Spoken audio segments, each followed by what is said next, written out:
तत्र नित्य।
चैतन्य स्वभावी भगवान आत्मा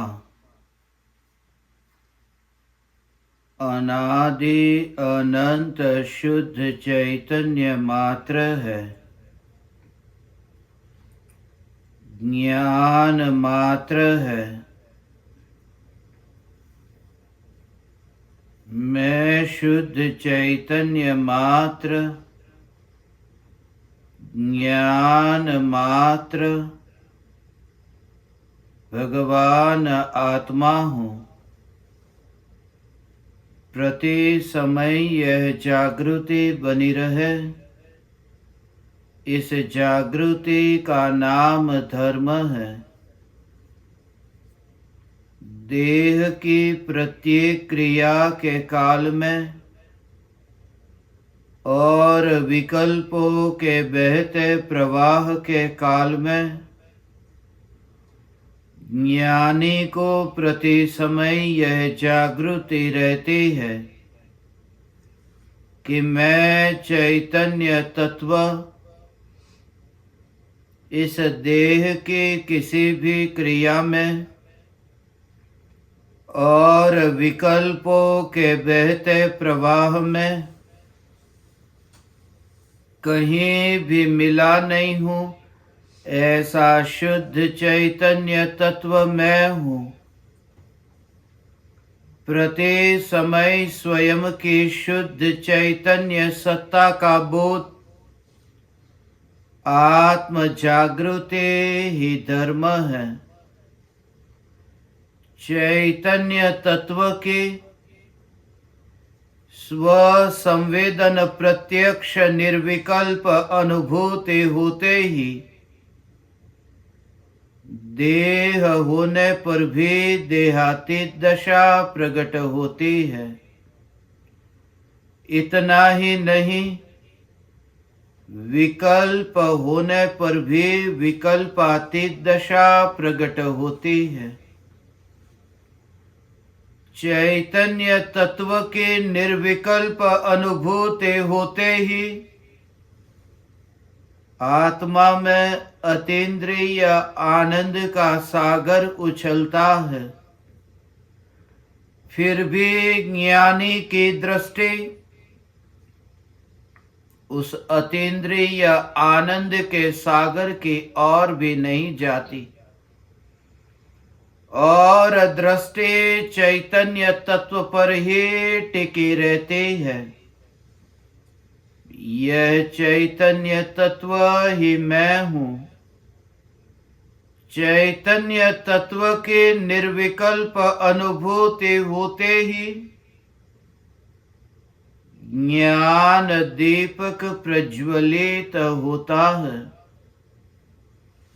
ज्ञान दीपक प्रज्वलित होते ही ऐसी यथार्थ श्रद्धा होती है कि मैं त्रिकाल प्रज्वलित ज्ञान दीपक हूँ। चैतन्य ज्योति की सत्ता के अतिरिक्त देह रूपी मिट्टी और रागादि भाव रूपी धुएं में कहीं भी फैला नहीं हूं। ज्ञान दीपक प्रज्वलित होते ही ज्ञानी स्वयं को राख की दीवार का पड़ोसी मानता है और मोक्ष मार्ग का मुसाफिर जानता है। ज्ञान दीपक प्रज्वलित होते ही स्वयं को त्रिकाल चैतन्य ज्योति मानता है, जिस ज्योति में न मिट्टी मिली है न धुआं मिला है। प्रति समय ऐसी जागृति चैतन्य तत्व की कि देह के परमाणुओं को सुमेरु पर्वत के परमाणुओं की भांति अत्यंत दूर से देखने वाली सहज दृष्टि प्रकट होती है। ऐसी चैतन्य तत्व की दृष्टि के बल पर सहज ही वितराग परिणति प्रकट होते ही आचार्य कुंद कुंद देव वन जंगल में नग्न दिगंबर मुद्रा में विचरण करते थे। आज से करीब 2000 बरस पहले भारत की पवित्र भूमि पर आचार्य कुंद कुंद देव हुए, जिन्होंने इस महान परमागम की रचना की, जिस परमागम की अभी यहां स्थापना हुई। ग्रंथाधिराज समय सार ये समस्त आगमों का सार है, क्योंकि इसमें उस चैतन्य तत्व के स्वरूप का निरूपण किया है, जिस स्वरूप को समझे बिना आत्मा ने अनंत जन्म मरण किए, अनंत दुख भोगा, अनंत संसार परिभ्रमण हुआ। स्वरूप के आश्रय से यह दशा कैसे प्रकट होती है कि जब जन्म मरण दुख से सहज ही छुटकारा हो। एक ही अज्ञान है कि स्वयं को नहीं पहचाना। स्वयं को नहीं पहचानने के कारण ही और अज्ञान पैदा होते हैं। जगत में अज्ञान बहुत प्रकार के हैं, मगर उन समस्त अज्ञानों में एक ही अज्ञान मुख्य है, जो मूल कारण है कि मैं कौन हूं यह पहचान नहीं हुई। जब यह चैतन्य तत्व की पहचान हो कि मैं कौन हूं, तभी पर पदार्थों की पहचान होती है। स्व को स्व के रूप में जाने बिना पर को पर के रूप में जाना ही नहीं जा सकता। समय सार में उस भेद विज्ञान की परम कला समझाई है कि सारे जगत में अनंत द्रव्य है, उनमें बंटवारा कर दो। अपना और पराया ऐसा बंटवारा कर दो, और अपना है यही मैं हूं, और जो पराया है वो कभी अपना नहीं हो सकता। इसलिए ज्ञानियों की दशा उदासीन दशा है। परम कृपालु देव ने मुनि धर्म की यात्रा के लिए ये औदासीन्य वृत्ति कही कि जिसे स्वरूप की पहचान हुई, उन्हें पर पदार्थों से अपेक्षा न रही। भीतर में यह भाव ही मर गया कि इन परमाणुओं से मैं कुछ आशा अपेक्षा रखता हूं। इसलिए ज्ञानी जब देह के परमाणुओं को देखता है तो इन परमाणुओं से अपेक्षा भाव नहीं है, क्योंकि उस चैतन्य परिपूर्ण परमात्मा में ऐसी डुबकी लगी कि इन परमाणुओं को तो वहां पर अनुभव में आया ही नहीं। इन परमाणुओं का वहां पर परिचय ही नहीं। ये परमाणु ऐसे अनजान हो गए। स्वयं की सत्ता का बोध होते ही परमाणुओं की पकड़ मिट जाती है। इसलिए तो ज्ञानी देह को पकड़ता नहीं है। देह की क्रिया हो, देह में परिवर्तन हो, देह में परिणमन हो, चलने की क्रिया होती हो, बोलने की क्रिया होती हो, ये देह के परमाणुओं में गति होती हो और परिणमन होता हो, मगर प्रति समय वह ध्रुव चैतन्य सत्ता की जागृति, जो चैतन्य सत्ता परमाणुओं को ग्रहण नहीं कर सकती। इसलिए ज्ञानी का जीवन देहमय नहीं है, चैतन्यमय है।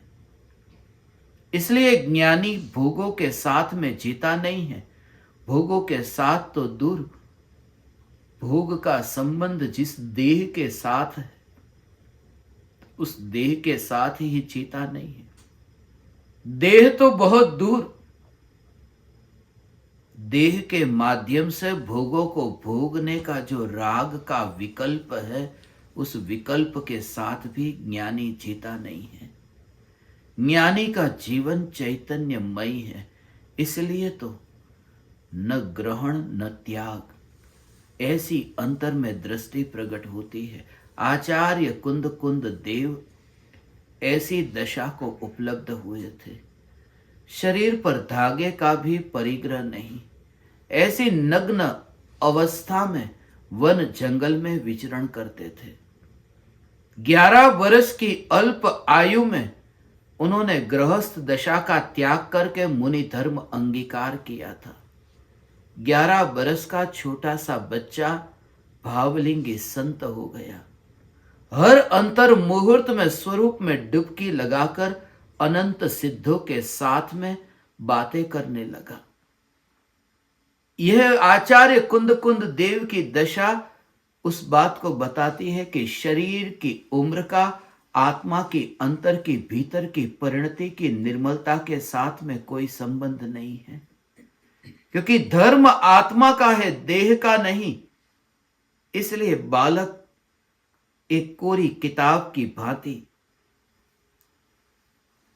आचार्य कुंद कुंद देव भी ऐसी बाल्यावस्था में मुनि हुए। शरीर की स्थिति ऐसी है कि बिल्कुल अशक्त है, मगर भीतर में अनंत सिद्धों के जैसी शक्ति वाला यह चैतन्य सिद्ध परमात्मा मैं हूं, यह श्रद्धा हुई। और ऐसी चैतन्य तत्व की श्रद्धा के बल पर आचार्य कुंद कुंद देव ने बरसों तक मुनि धर्म का पालन किया और जगत के जीवों के प्रति, हमारे प्रति अत्यंत करुणा के भाव से ये समयसार शास्त्र आदि अनेक शास्त्रों की रचना की, जिन्हें हमसे कुछ भी नहीं लेना। ज्ञानियों की यही तो विशेषता है, वे किसी से भी कुछ भी आशा नहीं रखते। आचार्य कुंद कुंद देव ऐसे उदास थे। उदास का अर्थ यही है, अब कोई आशा ही न रही, आस ही अब नहीं रही, आस से अब वे ऊपर उठ चुके। और ऐसा व्यक्ति खोजना बहुत दुर्लभ है जिसे किसी से भी कोई आशा न रहे।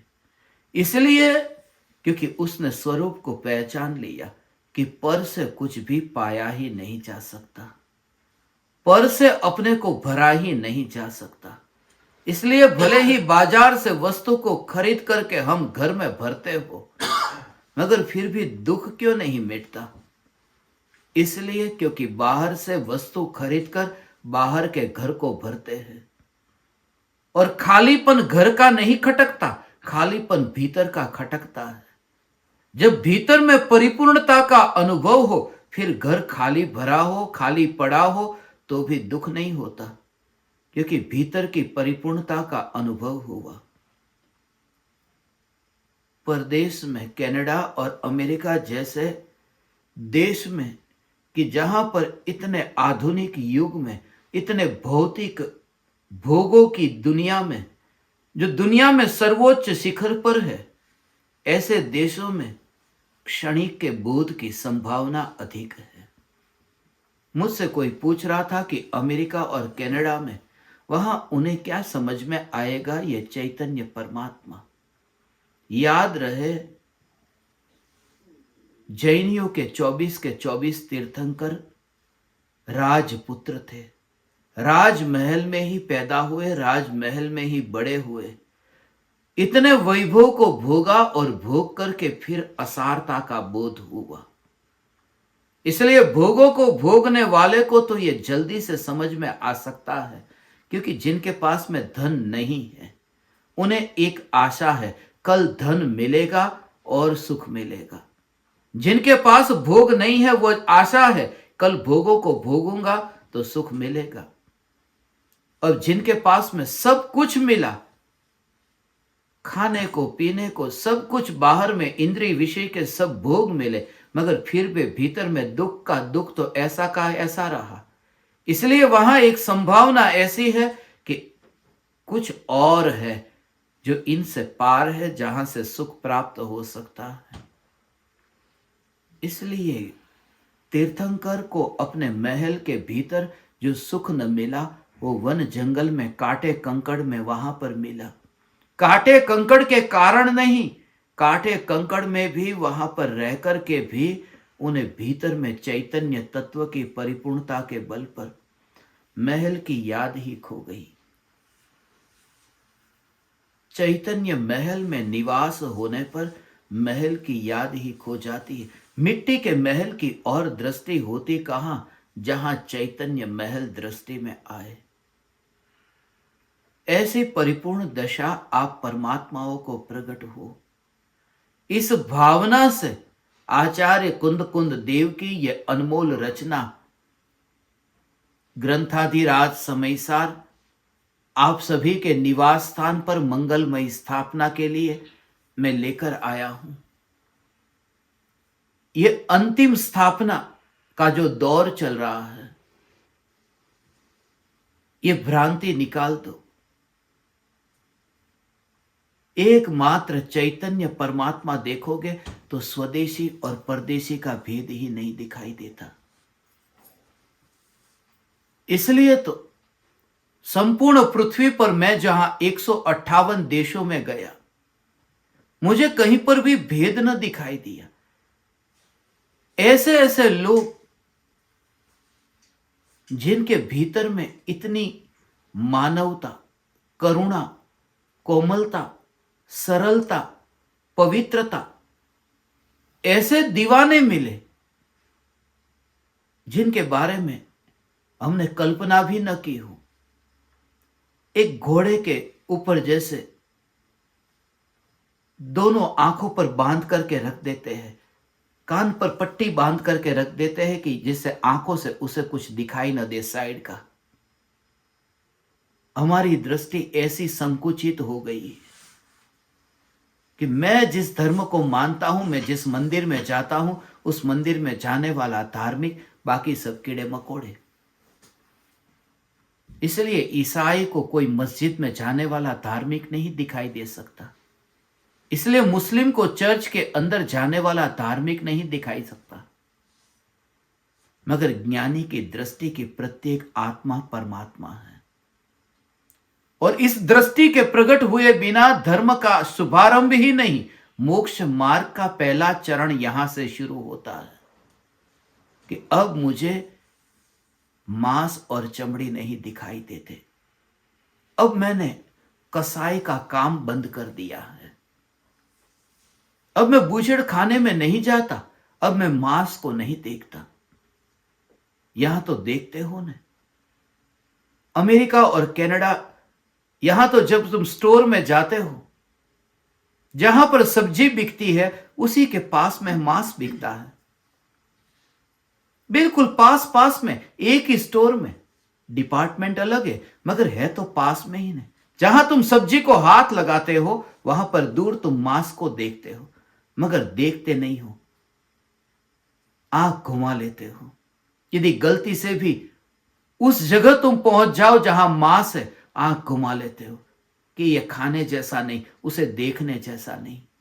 जिसे खाना नहीं उसे देखना क्यों? और यही ज्ञानी की दृष्टि है। इसलिए तो ज्ञानियों को यह देह नहीं दिखाई देता। परमात्मा। अभी थोड़ी देर पहले यहां समयसार की स्थापना हुई।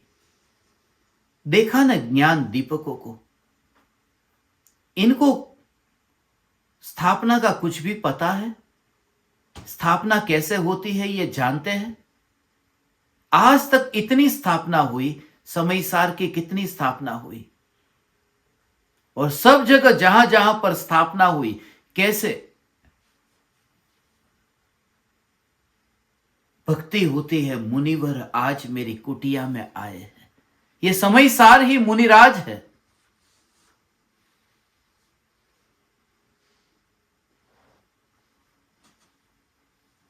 ये लोग तो नाचते ही नहीं है। भक्ति कहां, कोई नाचे? चल रहे हैं, जैसे नाच उनका मैं देख रहा हूं, चल रहे। सब बूढ़े, जवान कोई भी नहीं।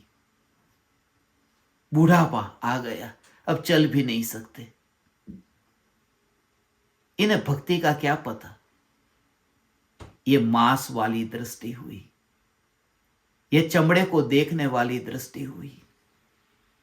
पड़ोसन साथ नहीं देती, मगर इन परमात्माओं की भक्ति जो मैंने भारत में भी नहीं देखी। पड़ोसन कमजोर हो जाए, उसमें परमात्मा का क्या दोष। चैतन्य महल के पड़ोस में राख की दीवार अपना रूप दिखाने लगे। ये राख की दीवार ये दिखाने लगे कि बस अब यात्रा है, अब वेटिंग में है, अब वहां पर तैयारी चल रही है। इसलिए हम जहां पर भी, यहां पर भी मैंने देखा, कनाडा में रोज जब मैं सड़क पर जाता हूं, कहीं ना कहीं एकाध दिन कोई ऐसा होगा कि जहां मुझे कब्रिस्तान न दिखाई दिया होगा। ये ज्ञान दीपक मुझसे कहते थे, कहां कहां दूर दूर से देख लेते हो कब्रिस्तान को, नहीं तो परदेश में मुश्किल है। कल स्मशान को भी देख लिया, जहां पर यह मुर्दा जलने जाने वाला है। अर्चना के घर के बिल्कुल निकट है वह स्मशान। वहां पर एक सत्संग करने का मुझे भाव आ गया, मगर दूरियां अब ज्यादा नहीं दिखती। काल का फासला है, स्वभाव का नहीं। काल का फासला है, संसारी और सिद्धों के बीच में समय का फासला है, स्वभाव का नहीं। ऐसे ही इस शरीर और उस मुर्दे की जली हुई राख के बीच में भी समय का फासला है। 5 साल 20 साल, इतनी तो मृत्यु देखते हो रोज। रोज इतनी मृत्यु देखते हो, इतना तो पता है कि यहां से जाना है। जब यहां से जाना ही है तो पहले से ही यह बोध क्यों ना हो जाए कि यह मैं नहीं हूं, यह देह मैं नहीं हूं। और ऐसा बोध यह चैतन्य तत्व विचार से होता है। आचार्य कुंद कुंद देव की रचना, जो वन जंगल में आचार्य कुंद कुंद देव ने यह सोचा होगा कि 2000 बरस के बाद में ये ताड़ के पान पर लिखे जा रहे शब्द वो 7 समंदर पार कनाडा और अमेरिका इन देशों में पहुंचेंगे। और ऐसे विरले जो है स्वदेशी मगर परदेश में वास करते हैं। और ये मैं इनकी बात नहीं कर रहा हूं, मैं सभी अज्ञानियों की बात कर रहा हूं जो परदेश में वास करते हैं, क्योंकि प्रभाव ही परदेश है और स्वभाव ही स्वदेश है। जैसे ही क्रोध मान माया लोभ का भाव आत्मा में उत्पन्न हो, यह दिखाई दे यह प्रभाव है। और वह प्रभाव जो उत्पन्न हुआ, यह भाव मुझे उत्पन्न हुआ। मुझे आज सुबह से यह भाव उत्पन्न हुए, बस ये परदेसी हो गया। मुझे आज ये ऐसे भाव उत्पन्न हुए, ये परदेसी हो गया।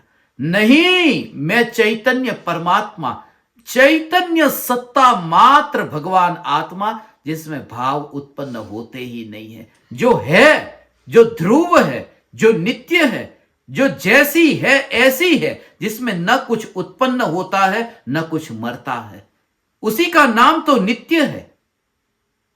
इसलिए जो भी विकार उत्पन्न होता है उस विकार से भी उदासीनता रहती है।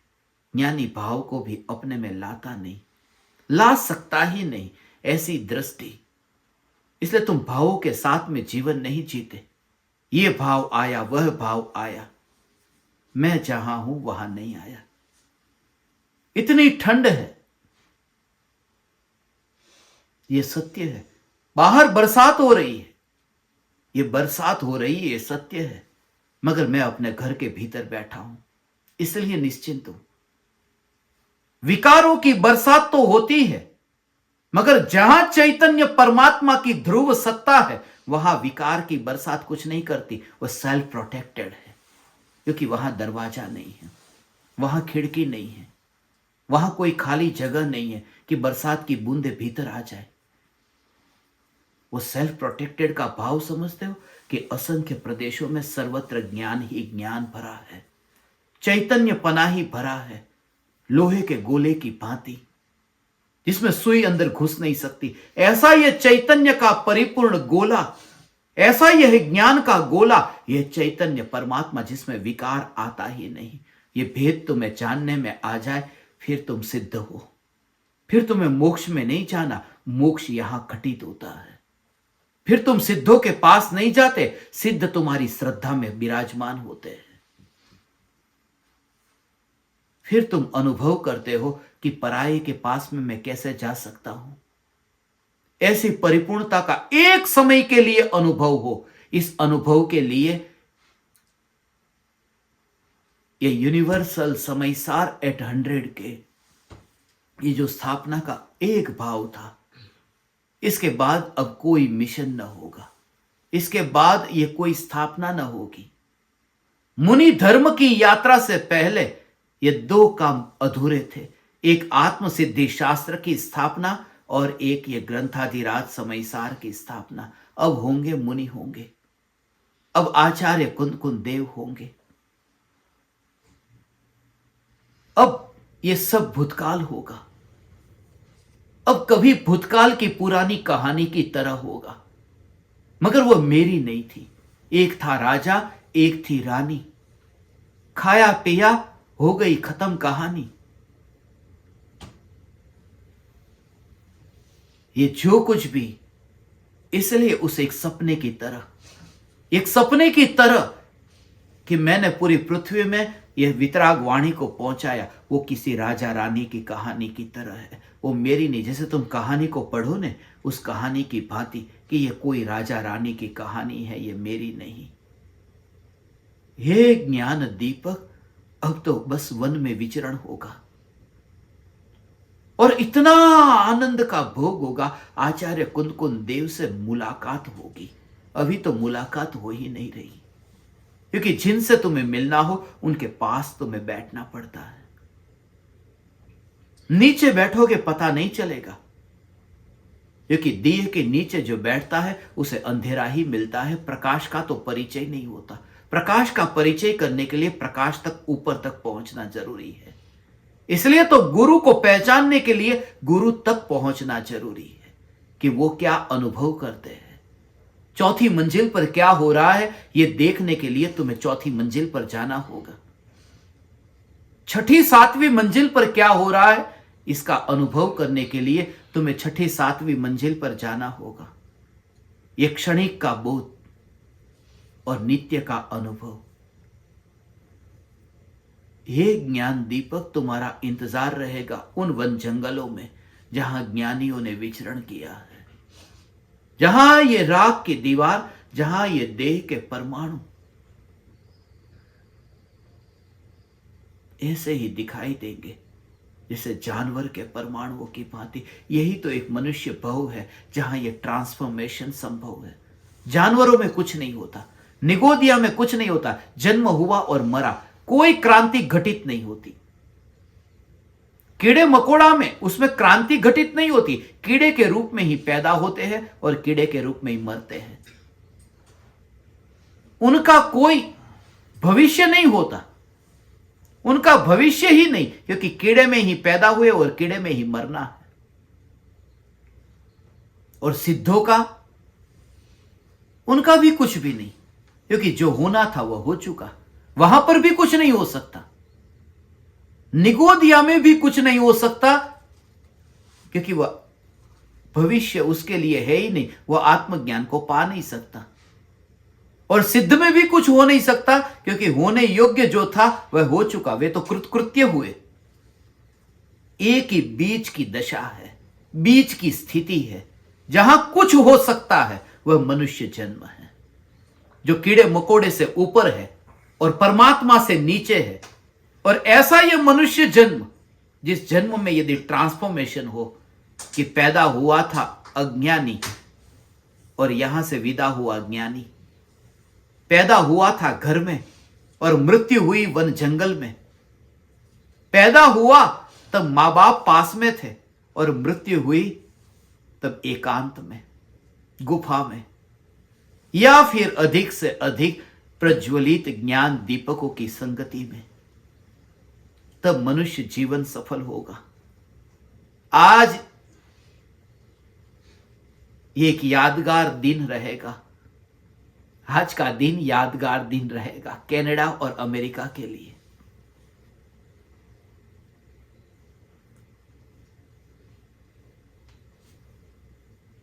तुम उस आनंद को जब भोगोगे न, तुम्हें एहसास होगा कि कहीं पर भी आशा, कहीं पर भी उम्मीद रखने जैसा नहीं है।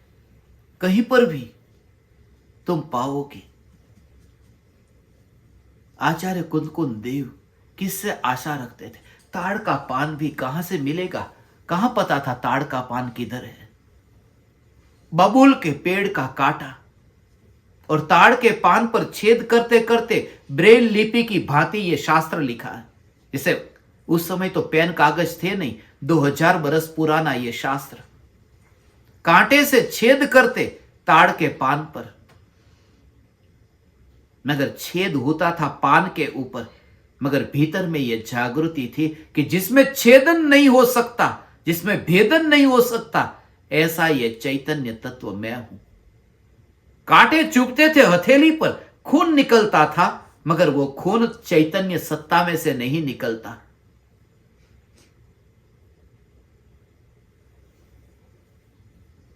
वो किसी पराये के अंदर से ऐसा अनुभव हो, चैतन्य सत्ता में से खून निकले कैसे? जिसमें ज्ञान ही ज्ञान भरा है, उसमें से खून कैसे निकले? और जब वो वेदन होता है, जब कांटा शरीर को चुभता है, वो करुणा कैसी होगी? जहां कुछ भी व्यापार ही नहीं है कि तुम्हें माल दिया और कुछ ले लिया। इसे परम कृपालु देव ने नाम दिया है निष्कारण करुणा, कि कोई कारण नहीं, कुछ भी लेना नहीं, फिर भी देना ही देना है, ऐसा भाव आया। इतनी करुणा पुराने मित्रों की याद आई, पुराने साथियों की याद आई कि मैं भी कल तुम्हारे जैसा था, मैं भी ऐसा ही दुख भोगता था। मैं कारागृह से छूटा और फिर इस कारागृह में आकर तुम्हें यह बोध देता हूं कि आओ तुम भी बाहर निकलो। बाहर निकलने का उपाय यही है।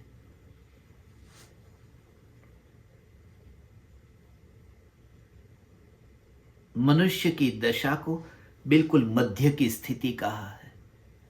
इसलिए तो मध्य की स्थिति, जहां अति है, वहां से मोक्ष नहीं कहा। नारकियों का मोक्ष नहीं होता, देवों का मोक्ष नहीं होता।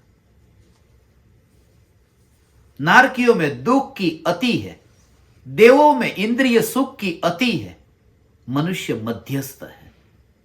इसलिए तो मनुष्य मध्य लोक में रहते हैं, अधोलोक में नारकी, ऊर्ध्वलोक में देव स्वर्ग के, मनुष्य मध्य लोक में, जो मध्य में रहता है, जो न राग में जाए, जो न द्वेष में जाए, जो मध्यस्थ हो जाए, उसका मोक्ष होता है। मध्यस्थ हो जाए। इसलिए देव और नारकी में ऐसा कुछ घटित नहीं होता जैसा मनुष्य में होता है। क्षणिक का बोध। नरक में किसी का जन्म हुआ तो कम से कम 10,000 बरस का आयुष्य है।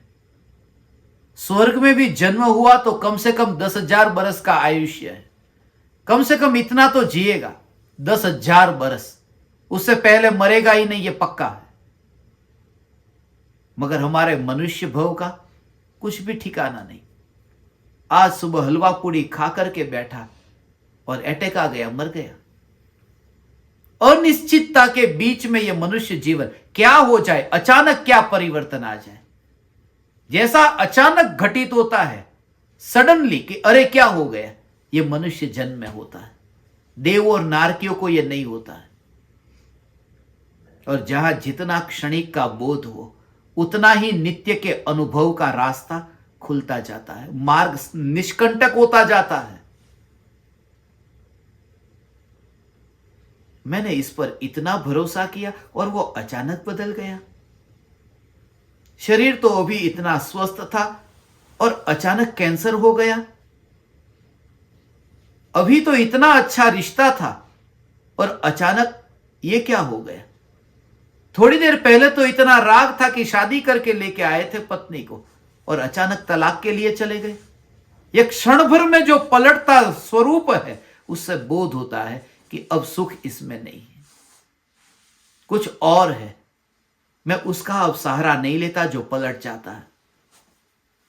मैं उस लकड़ी का सहारा नहीं लेता जो लकड़ी ही टूटी हुई हो, जो अशक्त हो। इसलिए साथ मैं उनका अब लेता हूं जहां नित्यता है, वो चैतन्य तत्व की नित्यता, ये ध्रुव ज्ञायक देव की नित्यता। आचार्य कुंद देव ने ये जो ग्रंथादिराज समय सार में चैतन्य चैतन्य चैतन्य की पुकार की है, ये सहज संयोग घटित हुआ। आज कनाडा के मॉन्ट्रियल शहर में 42 के दिन चौथे गुणस्थान का महीना प्रारंभ हुआ। आज ही के दिन जिनकी अपार भक्ति ऐसी ज्ञान दीपक अर्चना के निवास स्थान पर ये समय सार की मंगल स्थापना करने का मुझे अवसर मिला।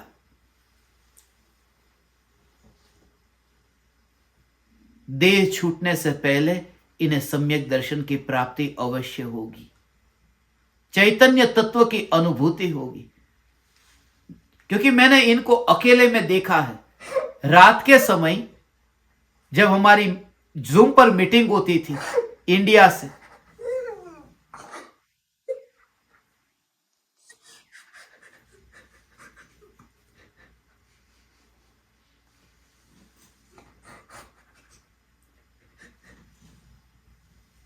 जब जूम पर हमारी मीटिंग होती थी, हम वहां पर बैठते, दिन में 2 बजे हो 3 बजे हो, पूरी पृथ्वी पर ऐसा ज्ञान दीपक मुझे एक भी नहीं मिला।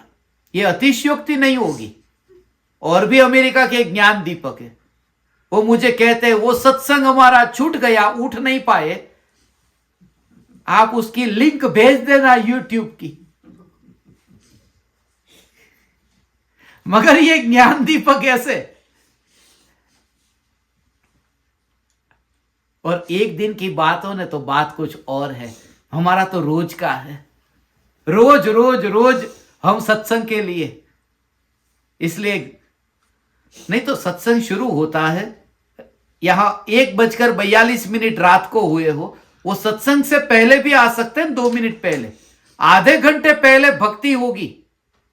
जो भक्ति हम शुरू करते वो भक्ति के सेशन में ही बैठ जाते, एक भी भक्ति नहीं छूटती उनकी। और सबसे अंत तक जैसे ही मेरा जूम का सेशन में शुरू करता हूं और वो तुरंत ही ज्वाइन हो जाते। कभी कभी तो मेरा माइक चालू होने से पहले उनका चालू हो जाता है, मुझे मैन्युअली बंद करना पड़ता है। ऐसी रुचि वाले जीव आज ये घर नहीं रहा, तीर्थ हो गया। धन्य है ये जीव और उनका परिवार। ऐसे जीवों के संग में रह करके मेरी आत्म साधना होती है। यहां दिखता ही नहीं है। और जिन्हें योग मिलता है ना, पंजाबी है ये,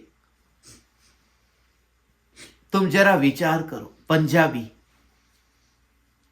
जिन्हें जन्म से कुछ पता नहीं महावीर भगवान कौन थे, आदिनाथ भगवान कौन थे, मगर उन्हें रुचि महावीर भगवान की नहीं है, आदिनाथ भगवान की नहीं। हमेशा जो तुम कहते हो ना, जैसा विचार मेरा चलता है ऐसा ही विचार, जो वेवलेंथ जिसको मैच होती कहते हैं, पूरे अमेरिका और कनाडा में और कोई ऐसा ज्ञान दीपक नहीं।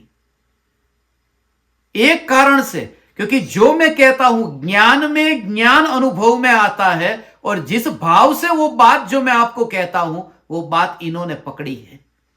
ज्ञान में ज्ञान की अनुभूति होती है। भक्ति के समय उनके आंख में से आंसू आते हैं, मगर जब भक्ति करते समय आंसू निकलते हैं तो उस समय ये जागृति, वो क्या लिखती है, मुझे जब समाचार भेजती है, मैसेज करती है कि गुरुदेव इसमें भी मुझे ज्ञान में ही ज्ञान जानने में आ रहा है, ये आंसू तो जानने में नहीं आते, क्योंकि जो पराया है वो जानने में आए कैसे, जिसके साथ तन्मयता नहीं है वो अनुभव में आए कैसे। अनुभव में तो ज्ञान ही आ सकता है। बस तुम पार हो गए यदि तुम्हें यह जागृति प्रति समय है, प्रति समय यह जागृति है भगवान,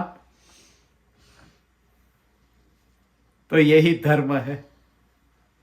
फिर वहां पर इंद्रिय नहीं है, फिर वहां पर देह नहीं है, फिर मुर्दा तो स्मशान में है और तुम सिद्धशिला पर चैतन्य परमात्मा। हे ज्ञान दीपक, ऐसी दशा, यह आज उत्सव का दिन है। पिछले एक सप्ताह से जब मैं यहां आया, सभी ज्ञान दीपक तैयारियां करते हैं। उनके पति क्या कहते हैं मालूम है? यहां पर मेहमान के लिए स्थापना की तैयारी करनी थी, कुर्सी लगानी या नीचे बैठना। 2 तारीख की स्थापना है और रोज आकर के कुर्सी ठीक करती। पिछले एक सप्ताह से इधर करती, रोज रोज करने की जरूरत क्या है? मगर इतना उल्लास था कि मेरे घर पर, यहां पर आचार्य कुंद कुंद देव जो वितरागी संत, ऐसे वितरागी संत की वाणी यहां पर पहुंच रही है। भगवान, ये तुम्हें सीखने की जरूरत है, जो तीर्थंकरों की भूमि में रहते हो ना।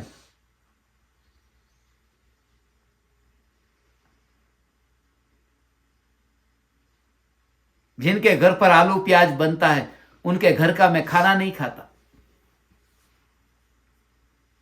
मुझे बताया एक एक चम्मच, थाली, कटोरी, ये वो पूरा का पूरा सामान, जैसे पूरी नया घर बसाना हो ने, सब नया खरीद कर लेकर आए, हम सब के लिए, ज्ञान दीपकों के लिए।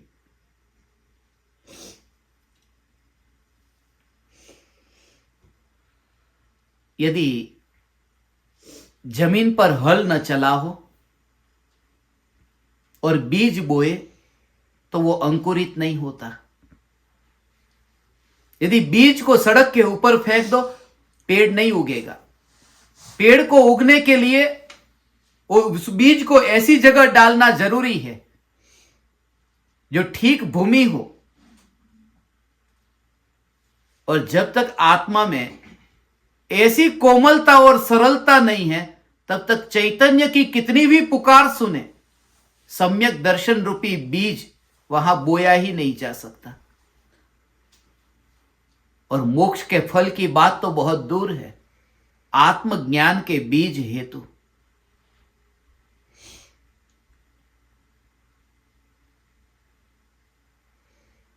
ये समय सार की स्थापना,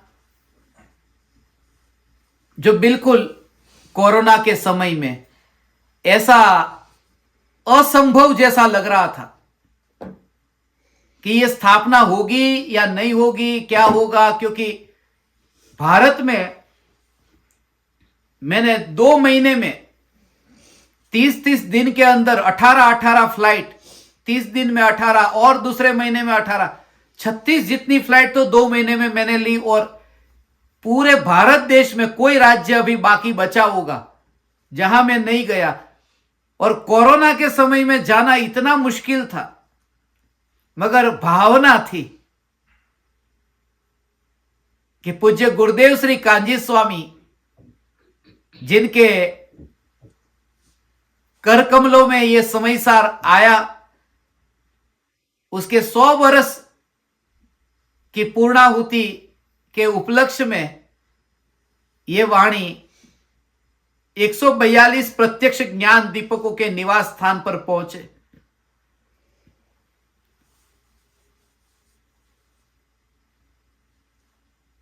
और 415 परोक्ष ज्ञान दीपक में से जिन ज्ञान दीपकों को चुना है, उनके निवास स्थान पर भी पहुंचे। ये 141 स्थापना हो चुकी, अब एक अंतिम स्थापना बाकी है, 142वीं स्थापना। और उमराला में 1 तारीख से लेकर 5 तारीख तक गुजरात के भावनगर जिले के उमराला गांव में जो महान भव्य कार्यक्रम का आयोजन हुआ है, यूनिवर्सल समयसार एट 100 के 1 लाख जगह पर, जहां स्थापना का कंप्लीशन सेरेमनी वहां जो रखी है, उसमें आप सबने अपनी टिकट बुक कर ली होगी। 1 तारीख को सुबह आपको पहुंच जाना है। और कब जाना है? 5 तारीख से पहले नहीं जाना है। मैं ये नहीं कह सकता 5 तारीख को जाना है, मगर 5 तारीख से पहले नहीं जाना है। और ज्यादातर ज्ञान दीपकों का कंफर्मेशन आ गया है। ये अमेरिका और कनाडा वाले अब ये समयसार के कंप्लीशन सेरेमनी में नहीं आने वाले। उनका कंप्लीशन सेरेमनी मैं यहां पर करने वाला हूं, एक अलग से, क्योंकि कोविड की वजह से ट्रैवलिंग का रिस्ट्रिक्शन इतना है, यहां पर भी अभी एक साथ में ज्यादा भीड़ को इकट्ठी नहीं कर सकते। इसलिए आपने देखा ना, इतने ज्यादा लोग नहीं आए यहां पर, बुलाया भी नहीं सभी को, क्योंकि कोविड की वजह से बहुत लिमिटेड फ्लाइट भी है, लिमिटेड लोग भी है, रिस्ट्रिक्शन भी है, इस वजह से। मगर हमारा जो कार्यक्रम होगा 1 तारीख से 5 तारीख का, आप सपरिवार अपने परिवार को, पड़ोसी को, पड़ोसी के परिवार को, सभी को लेकर के आओ। अपना परिवार और पड़ोसी का परिवार सब आएंगे। समझ में आया ना? अधूरी दशा है तब तक ऐसा होता है। आत्मा के अनंत गुण ये मेरा परिवार है, और देह के अनंत परमाणु ये पड़ोसी का परिवार है।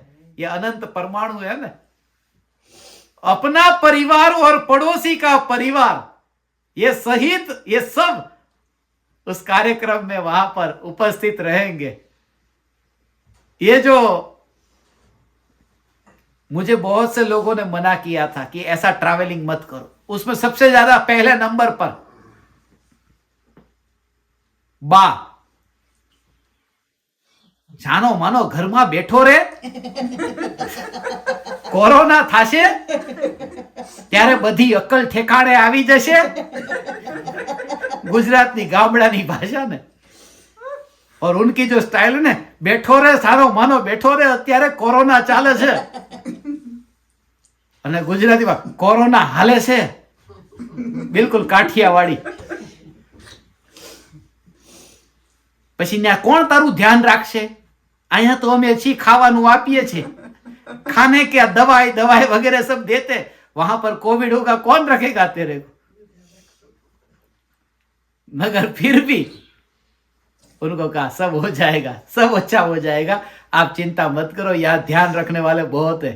एक माँ नहीं है, गांव गांव में जाता हुआ माँ मिल जाती है।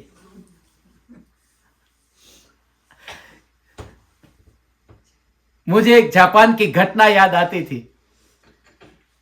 जापान में दो राज्यों के बीच में एक बार लड़ाई होने वाली थी और दो राज्य ऐसे थे। एक राज्य जिनका सैन्य, जिनकी सेना बहुत बड़ी थी, और दूसरा राज्य ऐसा था छोटी सेना थी। अब छोटी सेना भी इतनी छोटी कि पहले राज्य वाले के पास में यदि 10 सैनिक है तो इनके पास में एक ही सैनिक, और युद्ध होना माने हारना पक्का था। ये छोटी सेना वाले ने अपनी हार मान ली, मगर उसका जो सेनापति था उसको विचार आया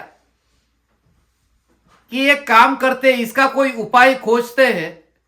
उस राज्य में एक फकीर है, उस फकीर के पास जाते हैं। फकीर को कहते हैं तू कुछ कर या फिर तू ही युद्ध पर निकल जा। और फकीर के पास में गए। फकीर ने कहा मैं एक चमत्कार करता हूं, आज तक यह चमत्कार कभी गलत नहीं हुआ। मेरे पास एक सिक्का है, उस सिक्के में हेड और टेल, चित्त और पट से दो होते हैं ना। यदि यह सिक्का सीधा गिरेगा तो समझना आपकी जीत पक्की है। फिर बोले आपके पास एक सैनिक हो, उनके पास 10, आप चले जाना। और ये मेरा वादा है, ये मेरा दावा है। उन्होंने सिक्का उछाला। सिक्का उछालते ही सीधा सिक्का गिरा। फकीर ने कहा तुम्हारी जीत पक्की है, जाओ। और यह सेनापति अपनी सेना को लेकर गया।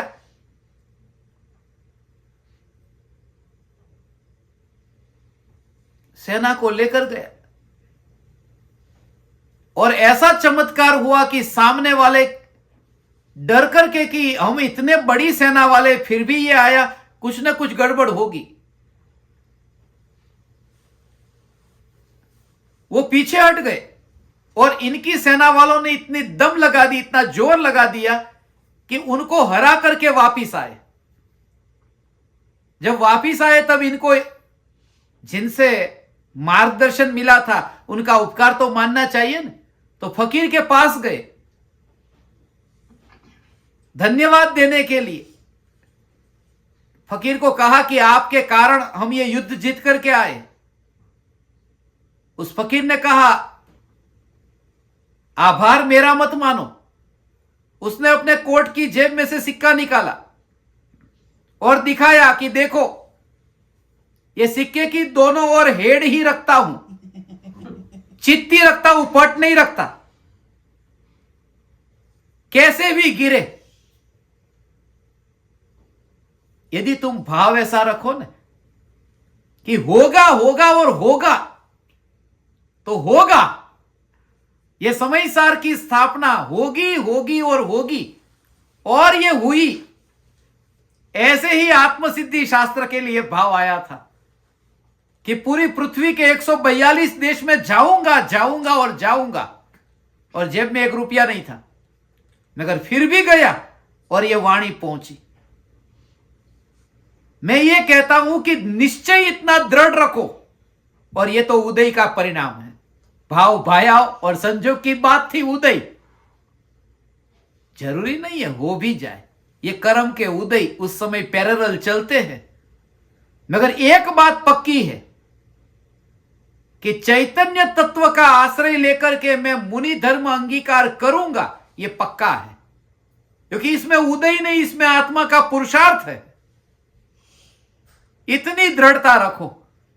और ज्ञान दीपकों के लिए मैंने यह देखा है कि तुम्हें भी सम्यक दर्शन होगा होगा और होगा। देह छूटने से पहले सम्यक दर्शन होगा, जिन्हें भी मैंने चुना है, वरना उनका चुनाव नहीं होता। भले ही रो रो करके चुन गए हो, मगर फिर भी ये पात्रता आपकी कि जिनके योग में रह करके ये चैतन्य परम कृपालु देव का जहां विरह, तुम जरा विचार करो। यहां भी पड़ोसी रहते, इनके पास में भी एक बंगला है, इनके बंगले के पास में भी एक बंगला है। तुम जरा विचार करो, इतने 7 समंदर पार इतने दूर आकर इन्हीं के घर पर आना था, ये वाणी इन्हीं के वहां पहुंचनी थी। ये महाभाग्य होता है तब ये वाणी मिलती हो। पैसा तो सबके पास में है, रूप शरीर की सुंदरता सबके पास में है, मगर जो सबके पास में है वो मेरा नहीं है, मैं चैतन्य परमात्मा इसमें कहीं पर भी नहीं हूं, ऐसी पुकार ऐसे प्रदेश में मिले तो यहां पर समोसरण हो जाता है। ये समोसरण है, ये तीर्थंकर परमात्मा की धर्म सभा है, ये मेरी नहीं। मैं तो पोस्टमैन हूं जो उनकी वाणी को यहां तक लेकर के आया हूं। भगवान आज यहां मंगलमय स्थापना सफल होती है, सदाकाल जागृति रहे। अब जल्दी जल्दी मैं आप सभी ज्ञान दीपकों को मिलूंगा, भारत पहुंचूंगा। भारत पहुंचने से पहले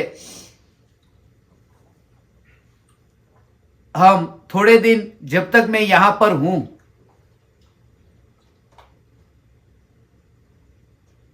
ध्यान से पूर्व तत्व विचार के लिए हम मिलेंगे। जैसा मैंने कहा, स्मशान में मौका मिला तो स्मशान में, कब्रिस्तान में मौका मिला तो कब्रिस्तान में। पहाड़ पर इतनी ठंड होती है मगर मुझे ठंड लगती ही नहीं, गर्मी लगती है।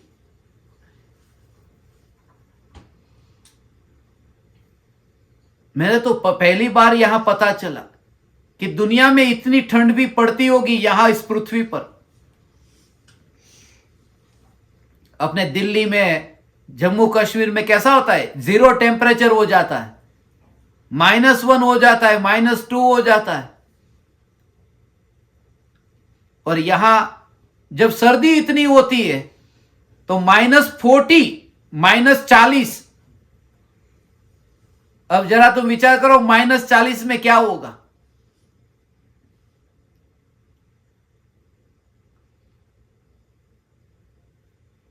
शरीर पूरा बर्फ बन जाएगा। मैंने उनको यह पूछा, एक बात जो थी वो खास महत्व की, कि जब यहां -40 टेम्परेचर हो जाता है तब लोग काम धंधे पर नहीं जाते होंगे, पूरा बंद हो जाता होगा। बोले नहीं, सब चलता रहता है, लोग कमाना बंद नहीं करते, दुकान ऑफिस सब चलता रहता है। उससे मुझे यह विचार आया कि बाहर में कितनी भी ठंडी हो, सर्दी हो, मगर जैसे अपना काम लोग करते रहते हैं ऐसे ही जागृति रहे कि देह की कैसी भी अवस्था हो, संयोग कैसे भी प्रकार के हो, अपना जानना जानना जानना जानना, ये काम अटकता नहीं है, ये तो चलता ही रहता है। ऐसी जानने की परिणति आप समस्त ज्ञान दीपकों को चलती रहे, जागृति बनी रहे। और पुनः पुनः मैं इन समस्त ज्ञान दीपकों का अर्चना, पद्मा,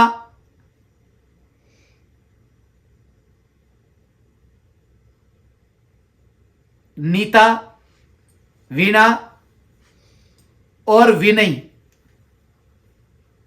इन सभी ज्ञान दीपकों के संग में यहां सत्संग करके मैं अपने को धन्य भागी मानता हूं। आपको, समस्त परमात्माओं को, आपके निवास स्थान पर भी स्थापना हुई है और आपके निमित्त से भी मुझे ऐसे ही सत्संग करने का अवसर मिला है। एक भी ज्ञान दीपक ऐसा नहीं हो कि जो उमराला न आए। जल्दी जल्दी सभी उमराला पधार करके एक अपूर्व सत्संग करेंगे। जो ध्यान के प्रयोग के बारे में मैं आपको बताता था, वो ध्यान के प्रयोग उमराला में होने वाले हैं। ध्यान का जो ऑपरेशन करना है, जैसे मिथ्यात्व ऑपरेशन किया ना, ऐसे ही ध्यान के संबंध में जो धारणाएं बंधी हुई है वो ध्यान का ऑपरेशन वो उमराला की शिविर में होने वाला है 5 दिन के शिविर के दौरान। तो आप सब पधारे। पुनः पुनः आप परमात्माओं को प्रणाम करता हूं, मेरे प्रणाम स्वीकार करें।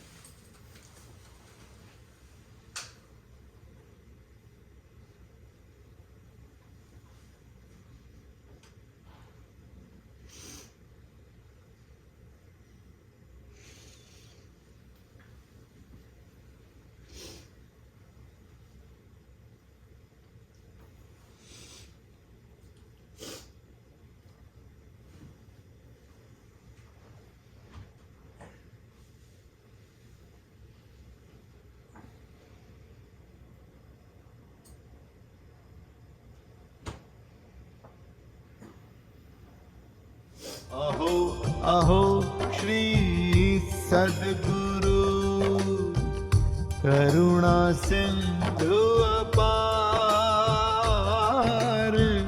इस पामर पर प्रभु किया अहो अहो उपकार, अहो अहो उपकार। देह सहित जिनकी दशा वरते देहातीत, उन ज्ञानी के चरण में हो वंदन अगणित, हो वंदन